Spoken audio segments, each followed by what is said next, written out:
Good evening and welcome to tonight's edition of Resistance TV.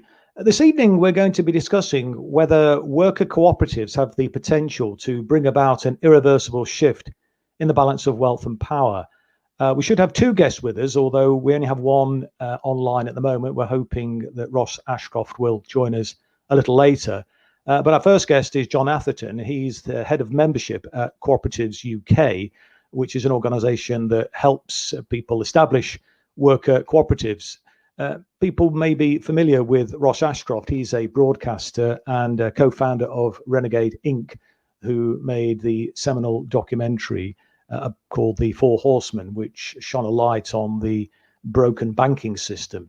Obviously, John, we're going to have to start with you because we don't have another guest. But I was struck by the Labour Party manifesto in 2017, particularly, which had a very clear commitment to worker cooperatives. And I'll just read you the passage from that particular manifesto and then compare that with the manifesto from 2019.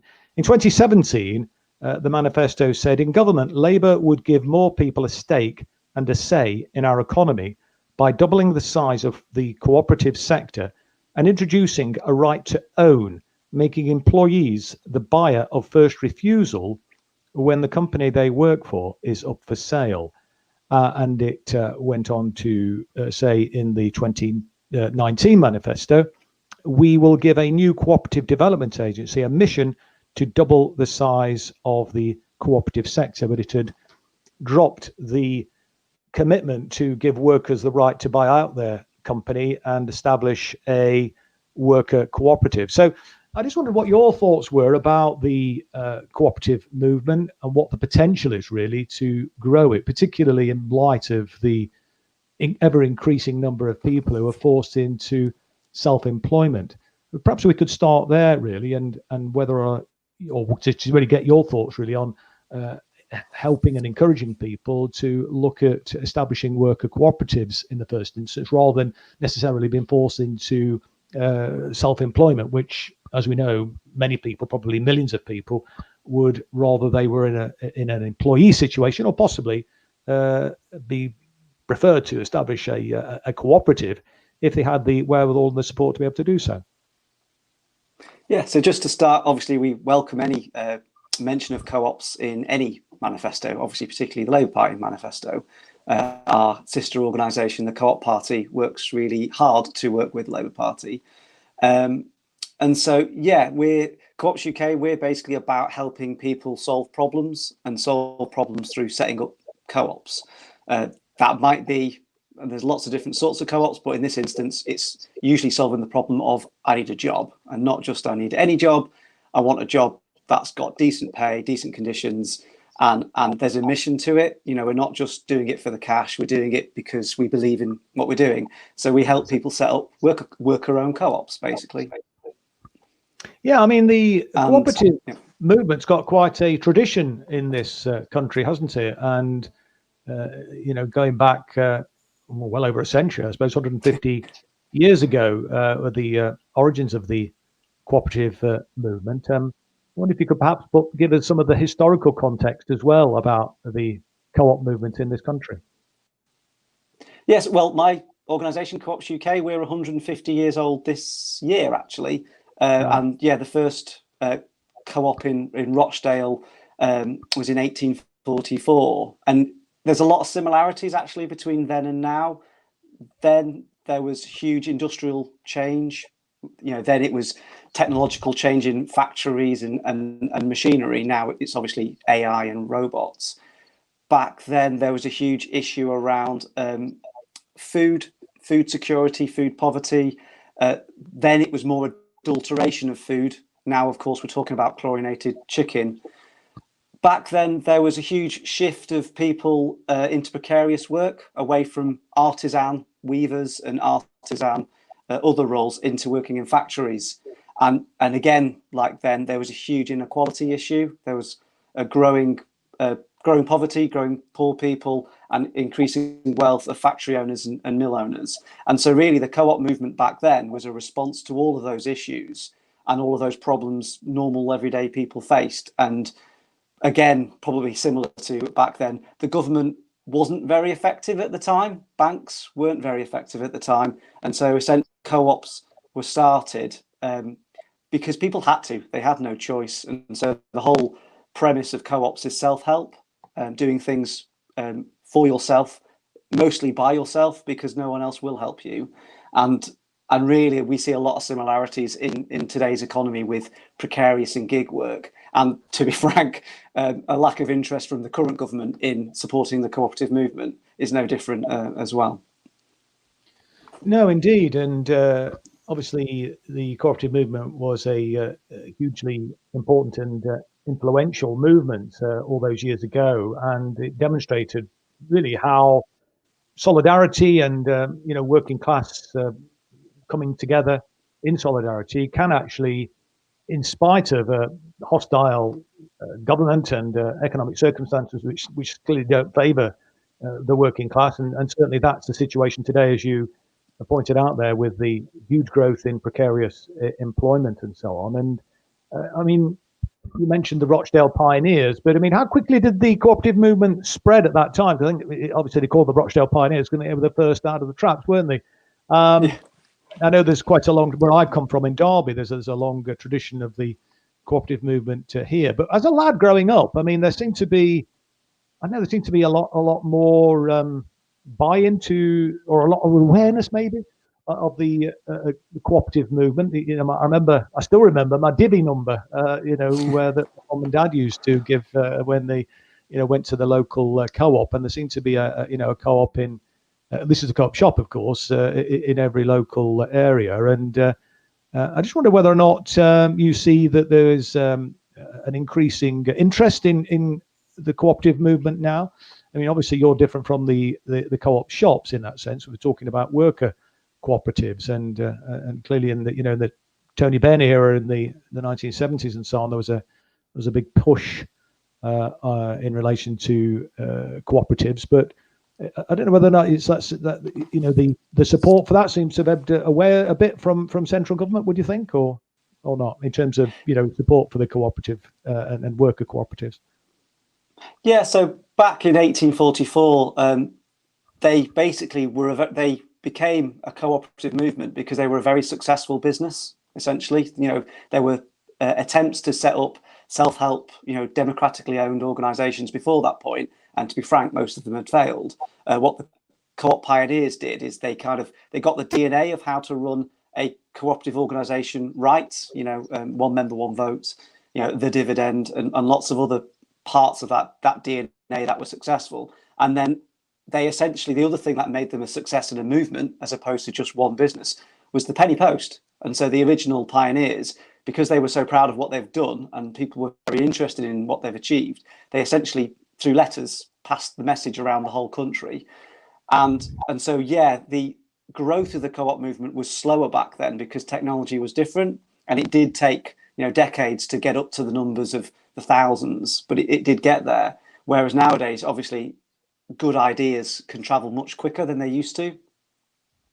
And I suppose the one thing I tend to say about, and you're right about the co-op movement in the UK, it's not as strong as it could be and not as strong as it was. At one point, the co-op, the retail shops you talked about, they had about 30% of the grocery sector. They were huge. Everybody had, as you say, everybody had a co-op shop near them.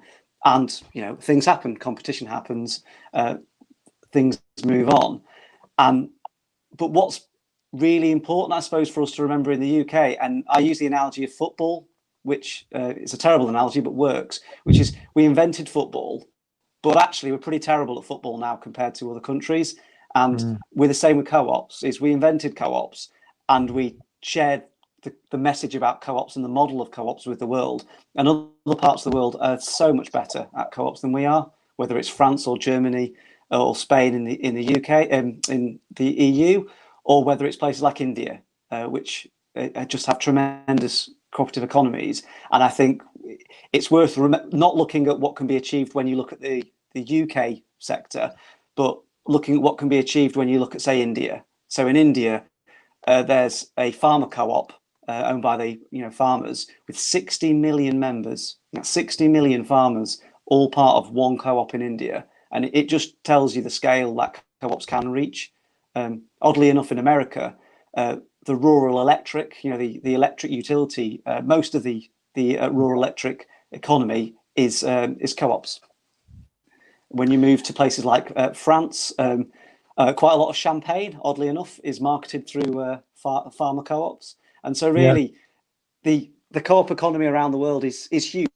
Is a huge part of people's lives. There's about 3 million co-ops around the world, and about 1 billion people are members of co-ops around the world.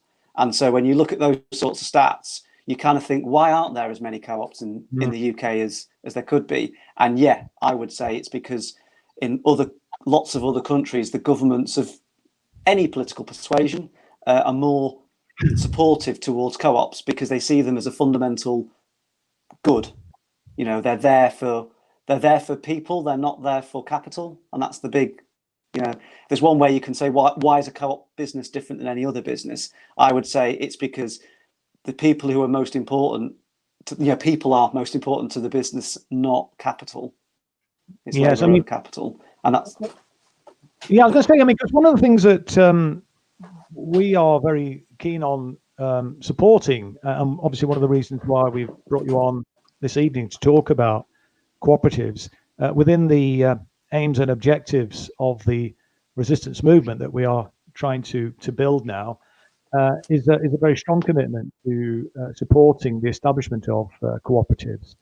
None of the steering committee, there with all due respect to them, I don't think any of us have got the expertise, as it were, but we are in support of the principle. So I wonder whether or not you might be able to sort of set out the kind of work that you do in terms of, if anybody's listening in now and thinking, actually, I'm quite attracted by this, but I'm not quite sure where to start. What would people do? How would they sort of go about establishing, and what kind of support can your organisation offer to people who are interested in establishing a co-op? Yeah, and that's why we do things like this. The biggest issue with co-ops is awareness. People don't know about them, and I think particularly professionals who set up companies and businesses for people don't know about them, and so it's never really an option put forward. And so, how do you set up a co-op? The obvious thing is you need 2 people, at least 2 people, hopefully 3 or 4 people, and really it's about any other organisation. What's it there for? It's there to solve a problem. It's there to solve a problem that you probably can't solve on your own. And so any co-op organisation starts from that premise of, I've got a need as an individual that I can't deal with on my own, so I will work with some other people, and together with our shared skills, our shared resources, we'll work together to meet all of our shared need. That might, in the case of a worker co-op, obviously that's usually the need, as I've said before, for decent work and a job, but it might be to solve a particular community problem. So we work particularly at the moment with a lot of people where the last pub in the village is closed, or the last shop in the village is closed, and they've got no other alternatives, and so the community get together and save the pub or save the shop. And we're setting up a lot of co-ops like that at the moment. Or another example is cycle couriers, which is particularly hot at the moment, or taxi drivers, where we're working with, it's a French app, actually. A French co-op has set up a app to support cycle couriers to get together and do business together and get business together. And we're working with co-ops in York and Birmingham at the moment of cycle couriers, and it's essentially. So that could be like an alternative to Deliveroo then, or something like that. Is that exactly? Yeah. Yeah. So I guess taxi drivers similarly could benefit, couldn't you? The Uber taxi drivers, would that be a possibility, do you think? Yeah, and so that we're at the moment there's growth, particularly of co-ops where people are particularly hard done to. In essence, that's where self-help tends to come to the fore. If you can just work for a fairly nice, fairly ethical business and not go to the hassle of setting up your own business, then you probably would choose that option first because it's less hassle. Whereas if you feel like you're hard done to, you feel like you're taken advantage of, that tends to be when people make the effort to set up their own cooperative, their own business. And so, yeah, and there's a lot of work, obviously, I know the IWW union's doing a lot of work with to support delivery people at the moment. And so, yeah, co-ops tend to come in after the unions have had their go, if that makes sense. So we work a lot with unions who are trying to mobilize workforces for decent work, and when the organization doesn't play ball, that's when cooperatives come in as an alternative, where it's like, we'll do this ourselves, thank you very much. And so taxi drivers is another example. Also quite a lot of go on, sorry.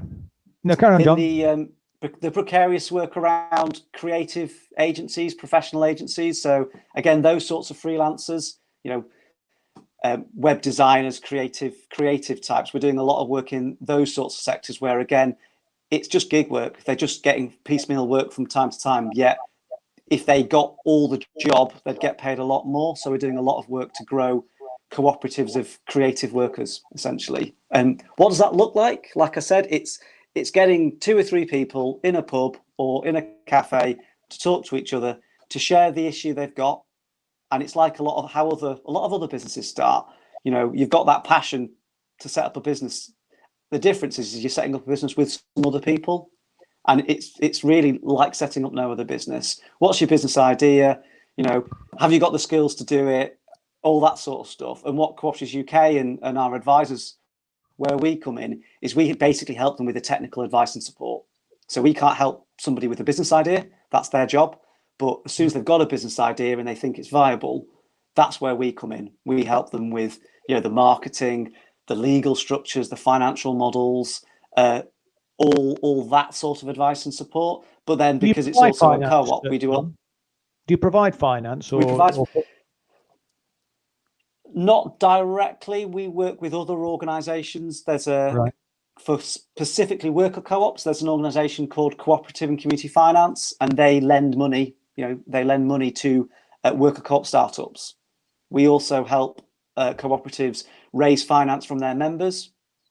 So again, it's more difficult for a worker co-op if you've got a fairly small membership of workers. Whereas if you've got a community around you who are willing to support that endeavour, then we will help cooperatives raise finance from their local community. Or, it's a bit like crowdfunding. If you've got a really good idea and people think it's a good idea and want to support it, then you can do that through cooperative structures. And a lot, like I say, a lot of the community shops and pubs, putting up a wind turbine, stuff like that, you can raise cooperative finance to do.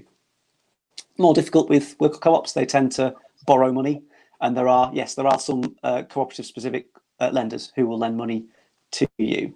And really, that's our job. It's to get people's business models right and to give them that advice and support, and also help them work together. So, one of the big challenges of setting up a co-op, which is different than being an individual entrepreneur, is you have to work with other people. And so a lot of the advice and support we give is how to run an organization democratically. It's one member, one vote at the end of the day. That's a core principle of a co-op. And so a lot of the work we do is helping people work with each other. And your organization, is it any type of a co-op that work with? Or, so from manufacturing industry to a housing co-op, would you work with a housing co-op, for example, or not? Can you hear me? So we work with virtually every sector. Right. Yeah, I can hear you. We work with virtually every sector. There's particular focus at the moment in the housing co-op sector, and like I've said, in the freelance gig economy. They're 2 of the stronger areas at the moment. Setting up a co-op without government support in that sense is harder in capital intensive businesses, because basically if you have to raise a lot of money, if you can't raise that money from government funds or government supported programs, that's really tough. So where cooperatives have been very successful in other countries in converting factories and in the manufacturing industry, it's where the government has provided central funds to support the buyout or the investment in that capital intensive business. So in the UK, because we don't have that sort of government support, co-ops tend to set up in sectors where you don't need a lot of capital to get going. So that's why it tends to be freelancer co-ops or those sorts of gig economy jobs where essentially, as long as you've got a bike or a laptop or a car, that's all you need. So yeah, Just in those terms tend of to be the areas we're supporting.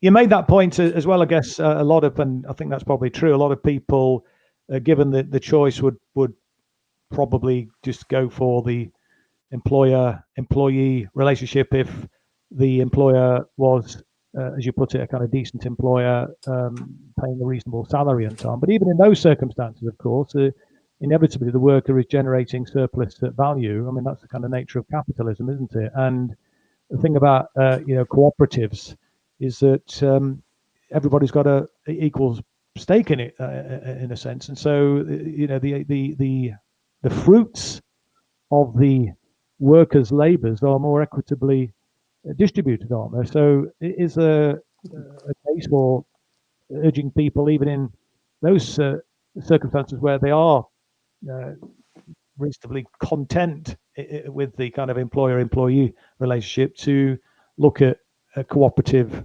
as an alternative model. Yeah, exactly. And I think the interesting thing about co-ops is there's nothing fundamentally written down that co-ops are ethical, moral businesses. It's just weird in a way that if you've got a business which puts people before capital and the business is democratically owned, it's a funny thing that it tends to be a very moral, ethical organization. It tends to work in sectors which are sustainable. That have, the people who run co-ops tend to be more interested in environmental and social issues, not because it's like it's part of the DNA of the co-op. The co-op's just a business form, a legal form. It's because when you allow people that autonomy to do what they want to do and the way they want to do it, funnily enough, they tend to do it in a moral way, and it kind of gives me quite a lot of faith in human nature. And so, yeah, a lot of co-ops, I would say, they are just a better way of running your business, whatever your business is. And that business will probably be more environmentally friendly, more sustainable, will probably have better, even if it's not a worker co-op, even if it's a traditional consumer-owned co-op, will think and care about its employees more than the average business, because that's just the nature of the business it's in. And yeah, specifically for worker co-ops, the whole point of setting up a worker co-op is decent pay. There's a great example near me in West Yorkshire called Suma. Suma's a wholesale distribution business. Yeah, they have a massive warehouse with lorry drivers. They shift food about. They've been working very busy through the COVID situation. 400 employees, probably more like 50 million turnover business. So sizable business. What makes them different as a worker co-op is they don't have a chief exec. They don't have this very well-paid management team. They have a flat management structure, and they have flat pay. So everybody in Suma, all 300 or 400 of them, get paid exactly the same wage. And what's crazy about that is in the warehouse. So most warehouse jobs are minimum wage. In Suma, it's 40 grand a year. Just let that sink in. Because they're a very successful business, because they're a very efficient, productive business, and because all the people in the organization share the roles out. So they do what's called multi-skilling. So they may spend part of the week in the warehouse shifting boxes about, and they might spend part of the week writing the comms and marketing strategy for the business, and likewise. So they mix labor intensive jobs and I suppose intellectual intensive jobs within and around the workforce, which means they can work very efficiently and they can pay themselves very well. And so I think they pay something like 40% more than the industry average for their industry. Yeah. And the only reason they can do that is because they're a worker co-op, and all the profits of that business stay with the workers. I mean, we look at that, and you say about people working in a warehouse and being paid a decent salary, and we see that as extraordinary. But of course, that ought to be the norm, really. And it's interesting as well that you mentioned Suma, and the model that they employ, because often you'll hear the right-wing skeptic saying you had a flat structure like that people wouldn't be motivated, you wouldn't get the talented people that you need. And yet Suma has been thriving for a long time. I was part of a whole food cooperative in Derby in the late 1970s, although Derby wasn't quite ready for the vegan whole food revolution in 1978. But we were supplied by Suma. Actually, so a number of the produce that we were selling was actually provided by Suma. I think we've now got Ross has actually joined us. Ross Ashcroft. I can see him. Hi, Ross. How are you? I'm pleased you've been able to join us. I'm sorry it's taken so long. There's been some technical hitches this end, but we're here now. Yeah, no worries. And yeah. Well, let me just give you the sort of big drum roll and intro.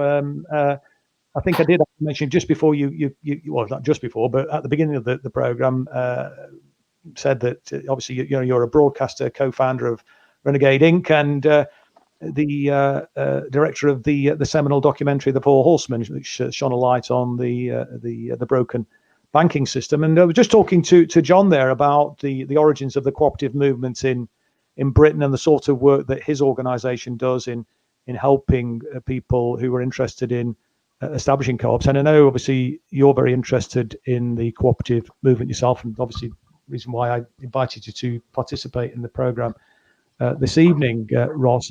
And I wonder perhaps, I know when we spoke on the phone, we talked about the Mondragon experience in Spain. And I guess, some people viewing may think that co-ops inevitably are, very small beer and kind of at best a kind of medium-sized enterprise. But I wonder whether you could say a little bit about your experience of Mondragon and how that started and where it sits now in the. Well, look, the big thing about Mondragon was that it was never designed to be a commercial enterprise.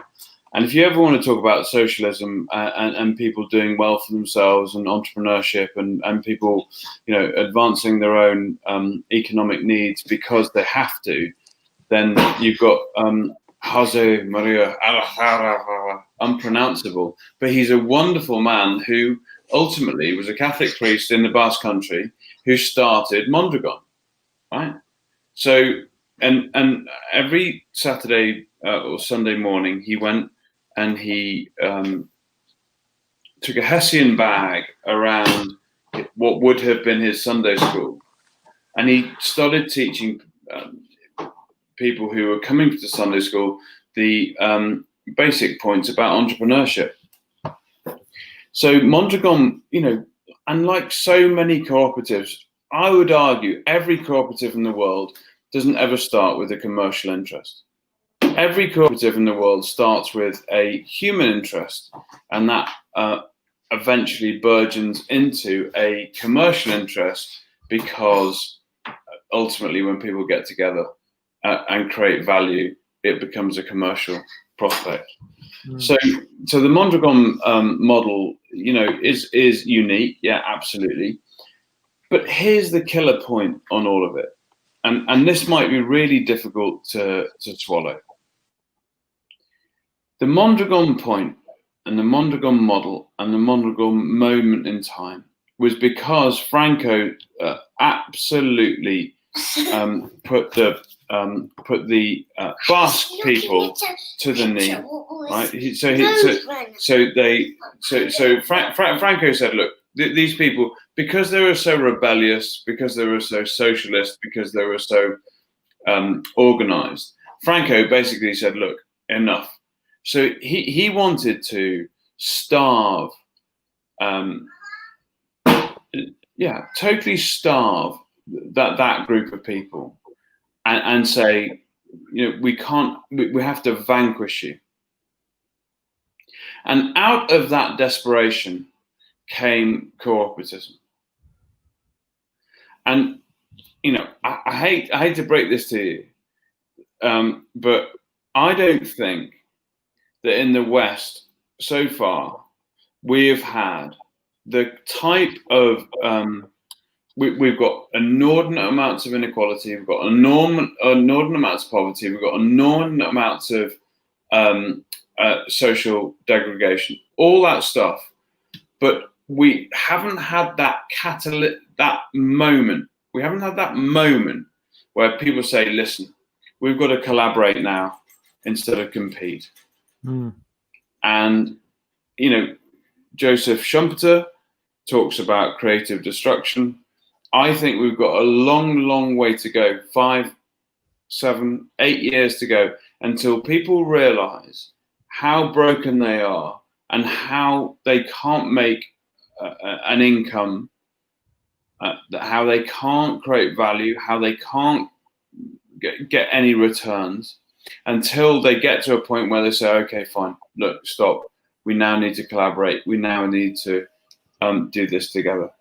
And I think that the Mondragon model only happened really is because the Basque people were absolutely on their knees, and a Catholic priest at that time came along and started teaching lessons of entrepreneurship, because he realized that trying to teach them from the Bible was futile. Yeah. I mean, the question I posed at the top of the program, Ross, before you were able to join us was, do worker cooperatives have the potential to bring about an irreversible shift in the balance of wealth and power in Britain? Given what you've just said, notwithstanding the very high levels of inequality and poverty in Britain, do you think that's pie in the sky, or do you think there is some potential to? Yeah, I think to be honest, I think it's really pie in the sky at the moment.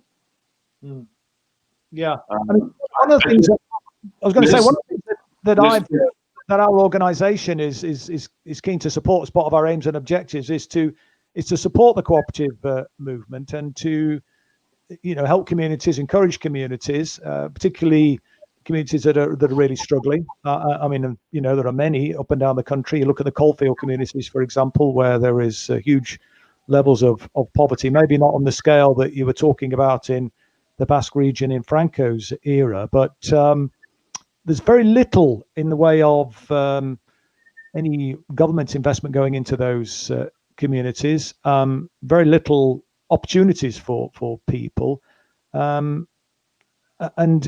you know, I'm hoping anyway well, certainly part of our objectives anyway is to try and work with communities when we can get beyond this lockdown, this COVID pandemic, to encourage and assist. And obviously John, in his role, in the work that he does, we're hoping that, you know, that we can put people in touch with his organization to encourage and assist people to, you know, think about moving in the direction of a co-op. And I mean, what's your thoughts on that? I don't think people are there yet, if I'm really honest. You know, the big joke is, what do we need to do to get people there? Right. So I think the big joke around the cooperative movement is that the problem with the co-op movement is that it's not very cooperative and it doesn't move very much. And it's very difficult to tell people that they're going to be better off in a co-op when, for 40 years since Thatcher, basically you're better off staying at home and doing a bit of online betting or minimum wage work and all the rest of it, because your home will make more money than you do from you know, compound over 20 years from a wage perspective. And now that isn't always the case, but the point is that land speculation or house price speculation, or what we should call it in the proper terms, you know, what did Thatcher call it? That wonderfully deft term, property owning democracy. Oh, that's right. Yeah. Right. Shareholding property owning democracy. Yeah. Right. And shareholding. So now we've got this moment. Right. We've got this moment where that's worked for 40 years. Now it doesn't work anymore. So now you're pushing string. So now people, and this is the key point, don't have the luxury of competition. Right. So now you've got to start to collaborate. So all those 40 years, you can have all that competition. Estate agents would earn fees, bankers would earn fees, lawyers would earn fees, everyone would earn fees, and that would all buoy the economy. and it would create what we call the wealth effect, right? All gone. What are you going to do now? What are you going to do now? What are you going to put in place now after 40 years of Reaganomics or Thatcherism? What are you going to do now? Over to you. I don't think we can rely on government, and there was a stronger commitment, and I'll perhaps come back to that in a moment, in the Labour manifesto in 2017 in terms of what role the government could play. But I just wonder, John, how would you respond to some of the criticisms that Ross has outlined there? So just to give I agree on Mondragon. Mondragon's a very special case, and there's no way you could recreate Mondragon in the UK.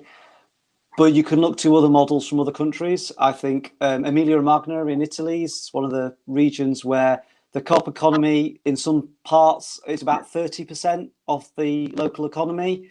And what that gives you, as I was told by a local, was it means that the rest of the economy has to behave itself a little bit more. So do I ever think the cooperative economy is going to be 100% of the private sector? No, of course it isn't. Do I think the co-op economy that's big enough and at enough scale in a diverse economy with other ownership structures to make sure that the wider market behaves itself? That would be my goal. And yeah, so I would love to live in a world where cooperatively owned businesses had 20 to 30% of the economy, because then you would have a situation where there was competition and people would have to be mindful of, you know, how they treated their workers, you know, how they treated their customers, etc. But I do agree it's a very, very long way away, and I do also agree that it's very hard to set up your own business. It's very hard to leave your current workplace, even if you're poorly treated. And to be frank, I do agree it has to get a lot worse before people are pushed into helping themselves, and that's just the nature of it. But I, of course, am hopeful that if people do help themselves, cooperative models are one of the best ways they could go in this instance. In a way, it's slightly depressing listening to both of you, because you both seem to be extolling a counsel of despair, really, that it worries me and there's bugger all we can do. And I'm trying to be kind of, you know, optimistic and say, look, you know, it's about will, political will in the end. And if surely no. Go on. That's absolute, Chris. Respectfully, that's absolute nonsense. Okay. It's not about political will. The political class have absolutely zero. Let me just cut across you, Ross. I'm not talking about political will from the political class, as you put it. I'm talking about political will from, you know, organisations like ours within the communities. I mean, political, and I suppose in a sense with a small p rather than a party political p. Part of the problem we've got is the failure of the political class, and you know, it's left people. Abandoned people, it's abandoned communities, abandoned their responsibility in a sense to create a good society. And look, surely the situation that confronted them, maybe it perhaps reiterates the points that you were both making, really, that the things were very, very desperate when the cooperative movement first started in this country 150 odd years ago. But the pressures, the difficulties for working class communities in those circumstances to establish the cooperative movement back then were greater than what the people are facing today. So if it was possible to do it then, you know, with working class people, Chris, and I admire you, but respectfully, I disagree. Okay. Look, the point here is that if you go back and let's just take this to the financial realm for a second. Right. There's a man called Nick Ferrari who's talking this morning or yesterday morning on how the city drives the financial the country. The financial sector drives the country, right? Yeah. And you listen to that in the car on the way in, and you think this guy is clueless, because ultimately the city is a cost center for everybody. Right, and nobody has got their head around this, not least the cooperative sector, right? So the City of London get this in your minds, is a cost center, isn't a value add, is a value subtract for everybody, right? Ferrari's there saying, oh, get everyone back to work. We need to get everyone back. Let's get the city working again. What he's saying is, get all the serfs back into the workplace, get the rentier economy going again, and let's get it all moving. That, to the cooperative movement, is a total anathema, right? Because it isn't about getting everything moving again. It's about reconstituting things on lines that are equitable to the stakeholders within those economies. And guess what? When I say that, shareholders absolutely terrified. Because they're like, well, where's my money? I've risked capital. They've risked nothing. I've risked capital. No, you haven't. You've risked a few quid. Yeah. But then what? So we have got before we even get to the cooperative movement, before we even get to Mondragon, before we even get to we have got a massive education job to do on the difference between money and value, between the difference between currency and wealth. And you know, the hardest thing on all this, which genuinely breaks my heart, is that if you can go to workers and explain that, they'll agree with you. But here's the killer point. They haven't got the time to entertain the thought. And the beauty about cooperatives is that they give people huge amounts of space and time to be creative. They give people huge amounts of space and time to be reflective. They give people the opportunity to live, right? Let's go to Alan Greenspan. The optimum worker condition is to be nervous, neurotic, and insecure. And David Graeber was absolutely bang on this. He said, do you know what, Ross? At the first time in his life, Alan Greenspan's been honest. Yeah. So I suppose the question that I put to both of you is, where do we, in the last 15 minutes, where do we go from here then? Do we just abandon any notion that we should support people or encourage people, or should we focus on education? What should the priority be, would you suggest then, in terms of taking this agenda forward? Perhaps I'll start with you, John, and then you can come back what you're thinking on that one, Ross. So I'll go with two, but there's loads of things I could say. I'll say two things.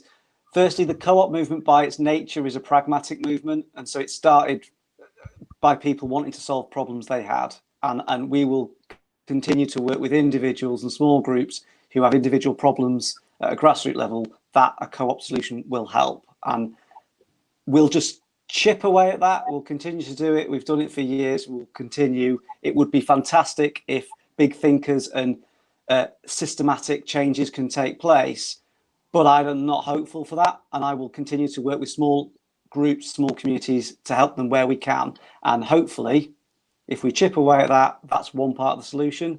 But yeah, that's not exciting. It's just boring practical work of helping people set co-ops up. The other thing which I'm mindful of is a lot of, I feel when I look back to the labour movement and what was successful is it was a very holistic approach to the person. So, you know, yes, there was the unions, yes, there was the co-op movement, but as well as all those things, they set social clubs up, they set up cycling clubs, they helped people with their education and fun. That's not, you know, the working men's clubs back in the day were about fun and about entertainment. And I think one of the things a lot of social movements nowadays have missed is they're too polarized, they're too separate, they support specific things. And I think the big thing for me that I think would change what we do is having a much more holistic approach to the person.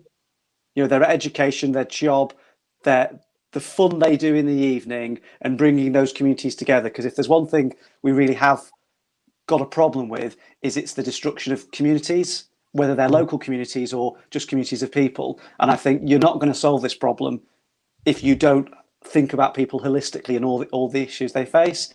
So co-ops, we will focus on the bit is about them helping themselves, businesses, and we really hope the other parts of and other social movements help individuals with those other parts of their lives to grow. And where do the trade unions fit in this, John, or don't they? So for me, trade unions in workplaces which can't be co-ops for whatever reason, and trade unions definitely play their role. In workplaces where the trade union thinks they can mobilize the workforce to convert it into a co-op, we're all for that, and we'll work with those unions on that. And actually, within worker co-ops, some of the worker co-ops, particularly the larger worker co-ops, are unionized because unions play a role in any business. And so unions and co-ops can work with each other. There's no reason why they can't. It's just, should a trade union run a business? No, it shouldn't. It's there for the workers. But a co-op's there for the workers as well, isn't it? Yeah, but the co-op is there to run a business. The co-op is not always there for the individual, and Right. sometimes the individual will fall out with their business, and that's where a trade union plays a role in a worker co-op. Inevitably, people fall out, and so there is a role for trade unions in worker co-ops. Sure. Yeah. Ross, where do we go from here then? What's your prescription? We embrace both. Look, the Germans have got it sort of right. The oligarchs, the 1%, however you want to define it in the West, have always talked about the fact that trickle-down economics works. Well, turns out it's a total disaster.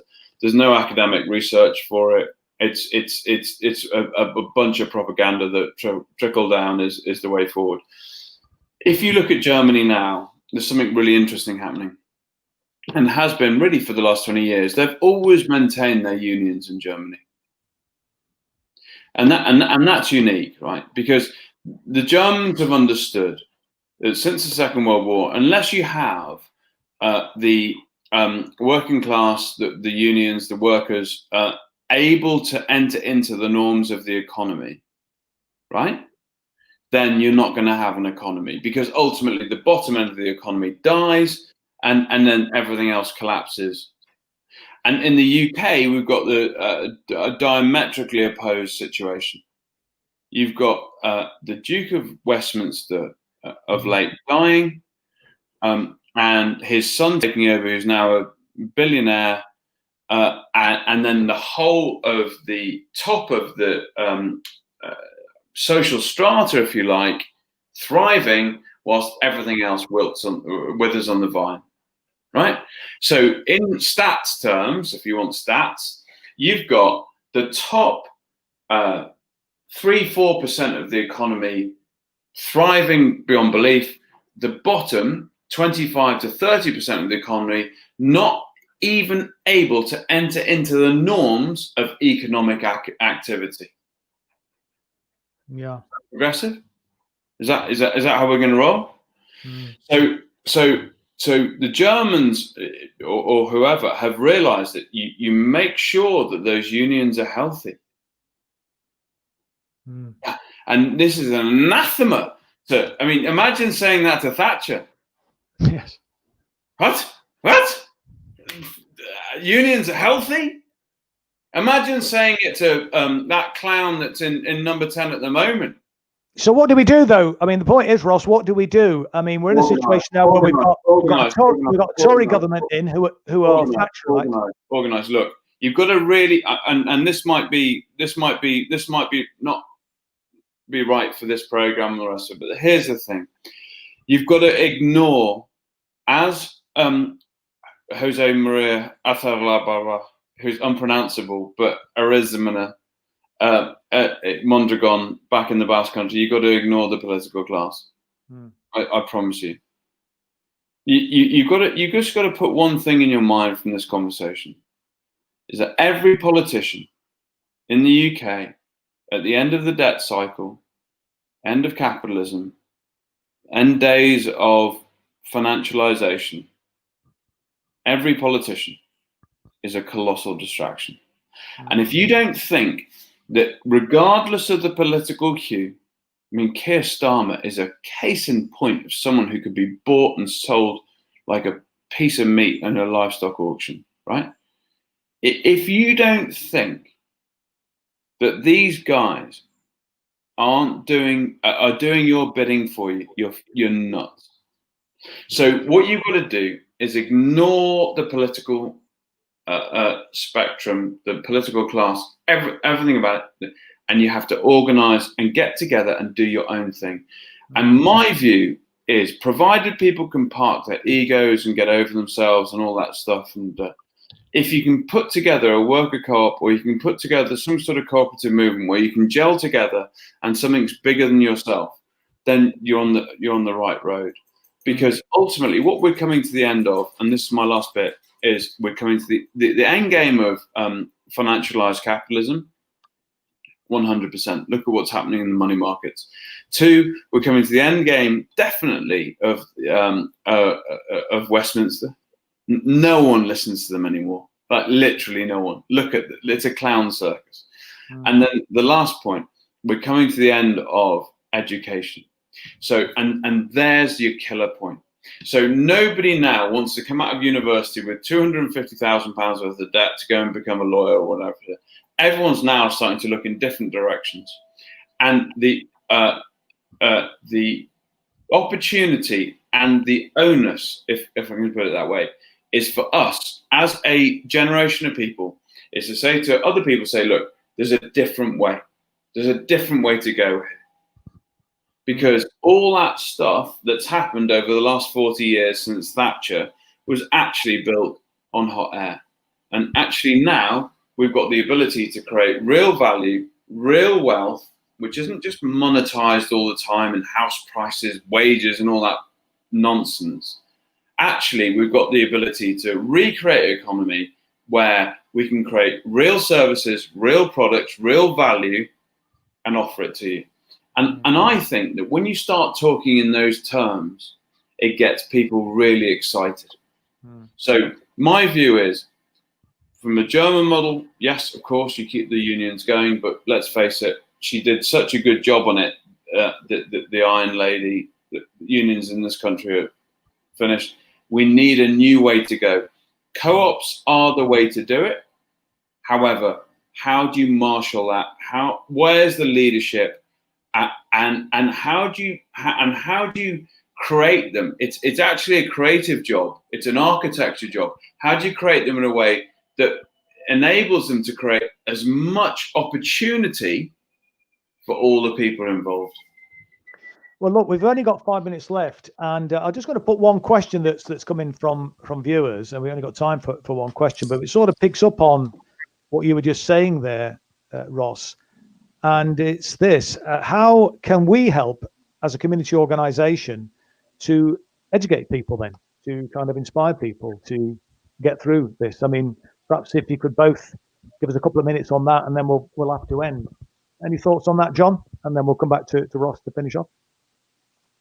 What can we do?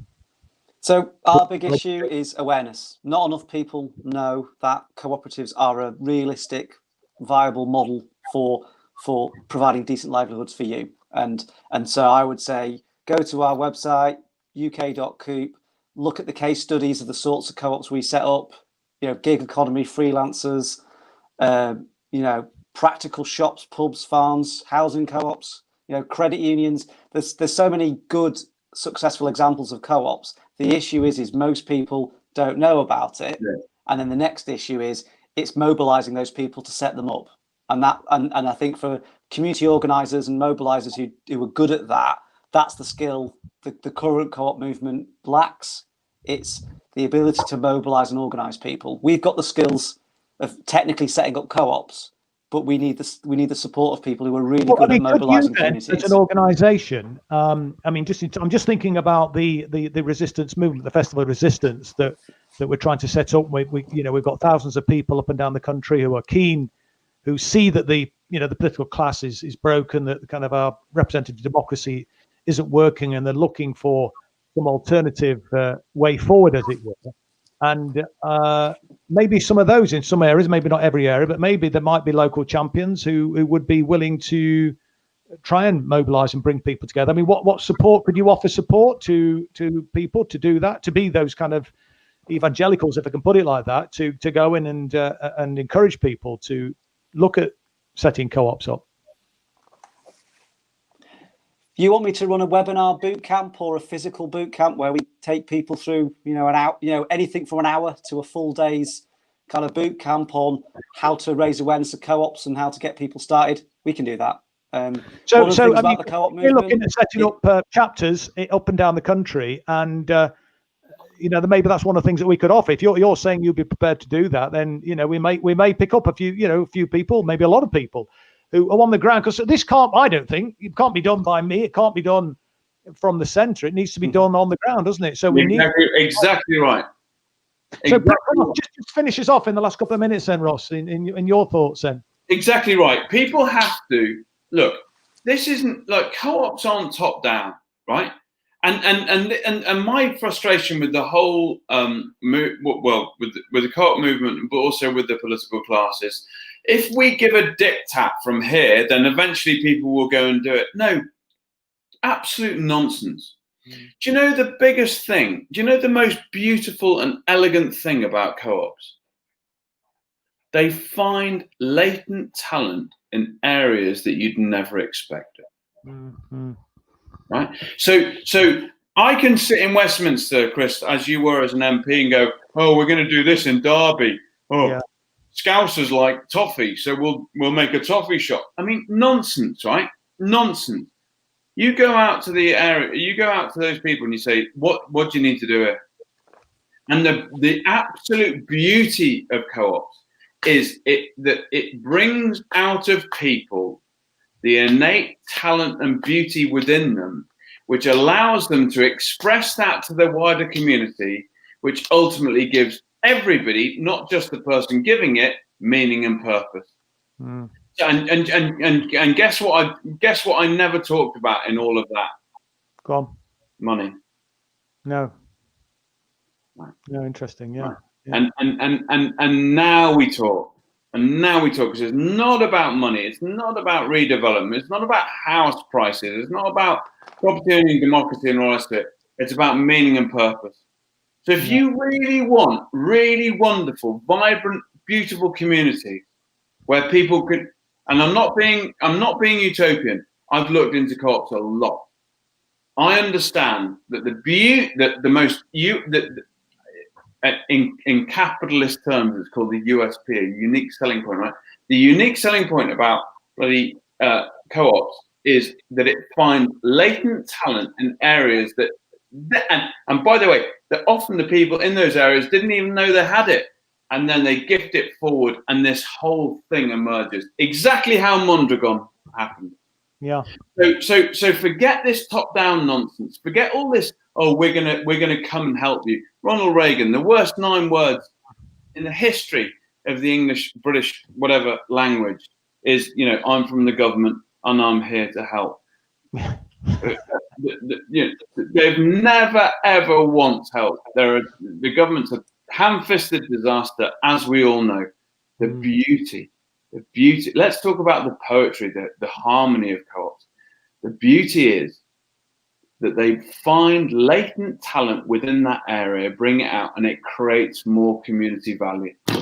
Well, look, that's a great note to end on. Thank you very much indeed. We have run out of time. In fact, we've gone slightly over time. I'm grateful to both John and to Ross. That was a really challenging program, and I don't know about anybody watching, but I was kind of knocked down, and then you built me back up again. I was kind of quite depressed and thought it was just a counsel of despair, but I thought it was really inspiring what you were both saying at the end there. And hopefully we've got some practical outcomes from this discussion this evening.